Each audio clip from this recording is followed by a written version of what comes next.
The Mariners face off against the Tigers for the first game in Detroit and the third of this 5-game ALDS. Welcome to the Dom Skiing Channel, your one-stop shop for the Mariners storylines on Seattle's minds. And today we're going to talk about what the NLDS Game 2s yesterday taught us for our own sake in the playoffs. Not just, for down the line when we have to face these NL teams, but for right now. And we're going to talk about how the Mariners can step in Detroit, how the Mariners can stomp out the Tigers by going into Detroit in the next 2 days. Starting out right, Josh Naylor is in the lineup. He's batting fifth. Polanco's staying in that cleanup spot after having an excellent game 2 with a double dong, another hit added on to that. It was the perfect matchup for Tarek Skubal. Had a lot of experience against him, good stats against him, and the timing and approach are dialed in. Jorge Polanco in that cleanup spot. Man, I picked a guy to hit a homer in the first 2 games in this series. I picked Julio game 1, picked Polanco game 2. This game, I think I got to pick Randy Arozarena. Remember when we went to Detroit, it wasn't just Julio. Randy also had a monstrous series and a monstrous July. I think Randy Arozarena is going to get things going with a leadoff bomb here in the top of the first. Or at least I think he's the one who I'm going to pick to go yard today. And in addition to that, I'm going to go ahead and say, let's go ahead and say Julio too, because those 2 guys in Detroit earlier this year, absolute bonkers. Detroit is going to go out and pitch Jack Flaherty, who doesn't have the best underlying numbers this year. The exit velocity's pretty good, 89.7 mile an hour average. That's just a little bit below Logan Gilbert, who's a strikeout master, whereas Flaherty, not as much of a strikeout master this year. Actually, he's got a pretty good K rate in 27.6. Logan at 32.3%, striking out nearly a third of his batters. I'm going to go ahead and say Logan Gilbert. 8 Ks I feel like is the easy line to take every single game right now. I'm going to go ahead and say 9 strikeouts. Logan Gilbert is going to push. He's going to push a little bit, but it's going to be worth it. Then you go ahead, Randy and Julio to homer. I'm going to go ahead and say that, we've had 2 3-2 ball games so far in this series too. But the main actual storylines in this game, Josh Naylor being in there means we think that his wife is given birth and that he's back with the team. Not sure exactly what's going on there. But obviously the costly error in game 2 let the game get tied back up. And then we had to go out and we had to go win it late. Shout out to Julio and Cal because they did exactly that. Kerry Carpenter getting moved up to leadoff here in this game. That's probably the story for the Tigers side of things. That guy was the embodiment of, he was the antithesis of all the Seattle fans. In game 1, when he hit that, lefty coming up, hits that big bomb, stole the energy from our crowd. And it's time for us to walk into their trap and take over their trap, take the energy out of their crowd. When you've got home field advantage, right? And another team and the other team, just silences everybody, that does something to the momentum. That's what we need to do. And the examples from yesterday that I want to talk about are the Brewers and the Dodgers, because I think those 2 teams showed a lot of resilience. First of all, with the Dodgers, right, playing the Phillies, Phillies come back into it late in the 9th inning, get the game back to 4-3. And then, Nick Castellanos on base. There's this bunt, and Mookie Betts, makes a beeline over to the third to cover it. Phillies piss the Dodgers off, having Nick Castellanos go full Ty Cobb, studs up into Mookie Betts, almost injured him. Luckily, Betts is agile enough, was able to roll out of the way. But then you see that mound visit after that, the Dodgers are like, all right, we're not going to lose this game. And, then there's a play, Edman throws over to Freeman at first base to get that final out. Freddie Freeman goes and puts his body on the line, falls all the way down to his knees, outstretched, makes the play on a throw that was offline from Edman. I don't know how many first basemen in the world could make that play. I'd like to think Josh Naylor, even though I think Freeman's got a slight length advantage, not sure, on him. Naylor, Freeman, 2 of the only first basemen in the world who could even have a chance at making that play. So just using that defense at the end, just comes up huge for the Dodgers. And they were so pissed on that mound visit after after Nick Castellanos slides right into Mookie Betts, almost injures him, you could just see that, it's like, okay, everybody hates us. We're the defending champs. But another thing with Philly is that they're the ones who are holding up believe signs. They're the higher seed. And yet they feel like they need to, believe that we can beat the team that's lower seeded than us, that we're favored to win against. A little bit crazy. There's a weird vibe with Philly where it's so emotional. The Dodgers really went in there and took advantage of that. The Tigers in game 1 came in and took advantage of our high emotions. And we need to go in there tonight and take advantage of theirs. Now, the Cubs, right? Craig Counsell coming to get his revenge on the Brewers. The Cubs go out and buy this offseason. They go out and buy to Kyle Tucker and all these guys to try to make a big run at the postseason and contend. And the Brewers, right? They've just been developing young guys, really, not really buying anybody in free agency and trades. But their team is so gritty, so scrappy. They go down 3-0 in the first inning while only recording 1 out with Aaron Ashby yesterday. And then they answer right back in the bottom of the first. And they didn't look like they were down at all in that bottom of the first inning. It's like, yeah, well, they scored 3 runs, but we ain't got a chance to hit yet. And credit to Jackson Chourio, who to me looks like a future playoff series MVP and a future Hall of Famer at this rate. Barely 21 years old, turned 21 this season. This guy, his plate approach, the way that he plays the game is great, his 5 tools. But beyond that, his stoicism. You see after the 3-run bomb by Andrew Vaughn in the bottom of the first, they pan to him in the dugout and he's like, let's go. That's what I'm talking about. But it was almost as if he expected that to come. He knew that was coming. He was playing like he'd been there before. Surprising to see from one of the youngest players in baseball, the youngest player to, on an opening day roster in the MLB this year. And the game's about to start in 5 minutes, so I'm not going to go too much longer for you guys. But the Brewers showed stoicism, and the Cubs, those were the only 3 runs they got all night. The Brewers just pounded them the rest of the game.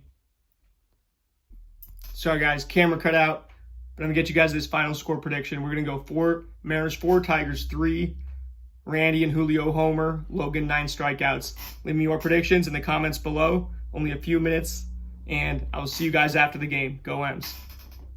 All right, guys, I'm back. Because the game has officially been delayed, there was a massive chance of rain today. I checked the forecast yesterday and saw that, and the rest of the week is supposed to be perfectly sunny in Detroit, but today's game is going to be delayed.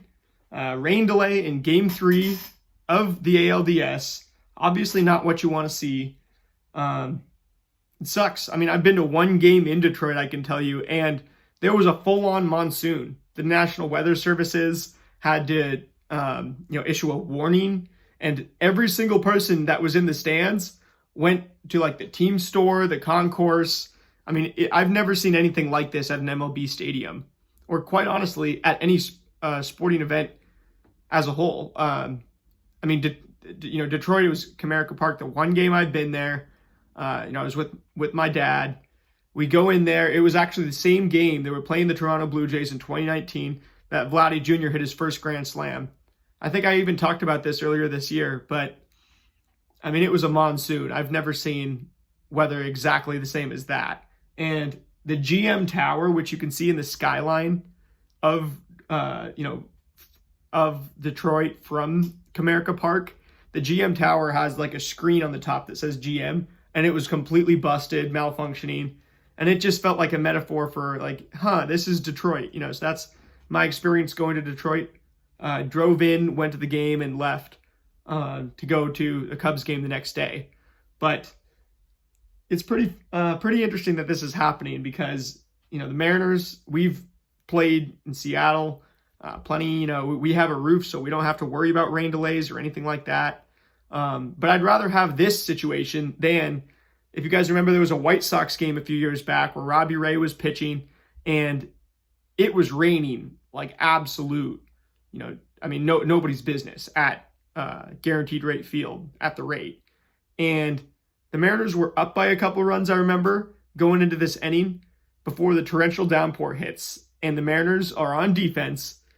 The White Sox are on offense. And it just starts coming down. Robbie Ray gives up a bunch of runs. JP almost, really seriously hurts himself, slipping and sliding around in the dirt. So our players who are on defense are trying to field these ground balls because the White Sox realize now, might as well just put the ball in play. I mean, these fielders can't move. And, they were just doing that, and our fielders were trying not to get injured. It was ugly. So I'd rather we have this than we have a super injury-prone situation in Game 3. Nobody wants to see that. But this does give me the opportunity to talk a little bit more about what's going on with the lineup and everything. So we talk about, Kerry Carpenter getting moved up to the top spot, the leadoff spot for the Tigers. He's going to be the key for them to get into Logan Gilbert, And AJ Hinch basically said as much when he moved him up, make him think about going, third time through the order. If Logan Gilbert gets to the third time through the order, then you've got a really hard-hitting lefty up at the top that, you probably don't want your right-hander going to a third time.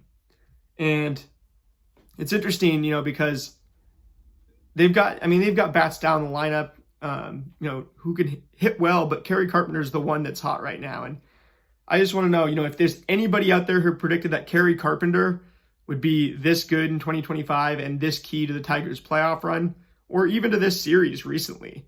Let me know down in the comments below. I know I had a Tigers fan comment the other day. Shout out to you. And, hopefully if you're at Comerica Park, you get to see a ball game pretty soon that's free of injuries and, a playable field.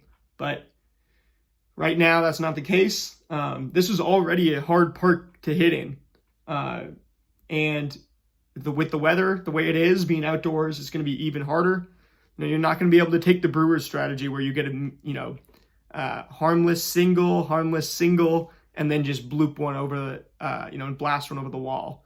Which is, how the Brewers, won against the Cubs yesterday. But yeah, you're not going to be able to really do that today. You're going to need to be playing some small ball. You're going to need to be putting the ball in play and force these fielders to make plays on the ball, because it's, the playing field is like that. A football game, when it rains, what do? You're going to stop passing the ball quite as much, and you're going to start running the ball a whole lot more. And the focus is then on, let's play it safe. Let's hold on to the football. Let's not get a whole bunch of penalties and mistakes. Let's just, because every point is more valuable. Offense is harder. Defense becomes a bit easier. And even defense doesn't become a whole lot easier in football, really. Like, you're still, you're still going to have a little bit of a harder time moving around. You're still forced to deal with those elements, but the offense is the one who's getting hindered more. And in this case, the offense is already, this isn't an offensive ballpark, Comerica Park, but the offense is going to be hampered less than the defenders who have to, the fielders who are going to be out there, having to shift around in this mess. That outfield, I hope, isn't too bad, because obviously tarp off the infield, but Detroit is definitely a place that's prone to this. Today was the one day it was supposed to happen, shouldn't happen tomorrow. Wouldn't have happened yesterday either. So honestly, on the MLB's part, I understand you wanted the Saturday, Sunday games at the T in Seattle, T-Mobile Park, but this is the result, of trying to play this game on a day where Detroit knew they were going to have terrible weather. And the weather for Detroit, yesterday it was like a high of 84, a low of 62. Today the highs in the 60s and the lows in the 40s. So it's just a drastic change. It's becoming fall right in front of our eyes in more ways than one. And at this point, we're waiting for the game to start. We're looking at what's going to happen. Go ahead, drop your score predictions. I'm going to say, the last thing I'm going to do is predict another 3-2 ball game, a third one in a row to start the series off. But it's going to be tough to get these runs across the plate. It's going to be tough to get, it's going to be tough to get, long balls and power going. And even, speed is going to be tougher too. So our power and speed, we're a talent team and they're a scrappy team. I've been talking about getting down in the mud with the Tigers and scrapping with them. Well, now, quite literally, we're going to have to get in the mud because the rain is coming down.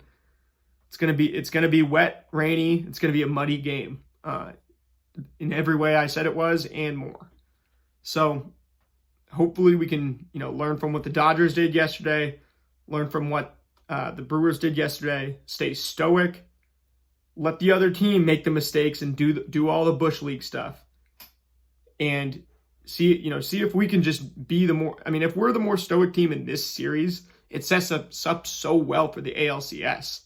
Whether we're playing Toronto or New York, you're just gonna need. I mean, those are two teams that have had our number at certain times in the past. Also, teams where we've had their number. Those are going to be, those would both be an extremely interesting series. It's looking like, Toronto did so well those first two games. New York will just have to come roaring back and win these last three to even make it a possibility. But yeah, that's where things stand right now. The one thing I was really excited for today is if Josh Naylor couldn't go in the lineup, Ben Williamson's return to the lineup would be absolutely perfect. If you've been watching this channel since July, June, that how big of a Ben Williamson fan I am. And even though he went down to the minors at the trade deadline, kind of had his spot taken by the big name acquisitions, him filling in a game like this, I think would be particularly awesome because his skill set will play in the mud. He has a muddy skill set already. He's the one to scrap. He's a pest. We saw what Jose Caballero did for the Yankees in the first round of the playoffs, in the wild card round. He's an absolute pest. He played well in that series. I think Ben Williamson, if he can get in this series, will play very, very well. His skill set isn't based on speed. It's not based on power. It's based on, strategy. Sportsmanship to a degree, right? But he's willing to do a little bit of the gamesmanship, right? Oh, well, I'm just gonna foul off all of your pitches. If you got a good pitcher, I'm gonna foul off 10 of your pitches. I'm just gonna try to make it harder for. I might not even succeed. I might not make stats for myself, but I'm gonna take them away from you. We got to go in with that approach today. We might not get the stats ourselves, but we're gonna take them away from the Tigers. And with the game is literally now gonna be muddy, so it's time to get in the mud. I will see you guys after the game. Let me know your score predictions. I'm going to stay 4-3. Say it's going to be super scrappy. Both teams get 3 runs across the plate. And then 8th, 9th inning, we're going to win it by getting one last run across the plate with a combination of a Leo Rivas pinch run or something. Somebody coming off the bench, making a really big play. And we're going to have to win without our power and speed today. I will see you guys after the game. Go Ams.